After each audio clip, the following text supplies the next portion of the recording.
Xo'p, endi bu narsamiz, men buni o'zim shu Tibetda izlanib, giyohlarni o'rganib yurganimda bu nima topgan narsam.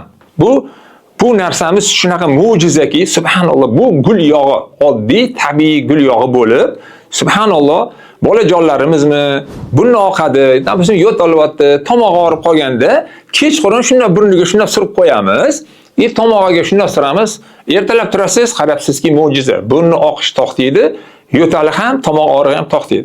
Endi yana buni kattalar ham ishlatsa bo'ladi. Kattalar ham ishlatib ko'rishgan. Yana buni o'sha sip qo'yadigan bolajonlarimizga ham qovug'iga ham surishni tavsiya qilamiz. U ham shu qovug'ini baquvvat qiladi, sog'lom qiladi. Bu narsalar har doim o'zim o'sha 14 ta navaram bo'lsa, alhamdulillah, shu yoshligidan boshlab hech qanaqa dori, darmon iste'mol qilinmagan. Mana shu narsa yo'taladimi? Tomog'iga suramiz, burni oqib qolyapti, suramiz. O'zimizni oilaviy, yana qudalarimiz ichida necha yillar davomida bu ishlatilayotgan narsa bu. Subhanalloh, bu sinovdan o'tgan mahsulot. Kechagi bir oy oldingi mahsulot emas. Yana bir bor sizlarga aytaman, bular 30 yillar davomida meni o'zim izlanib topgan mahsulotlarim, Alloh bergan ne'matlar. Ko'p insonlarga shu davomida sababchi bo'lganimizdan xursandman.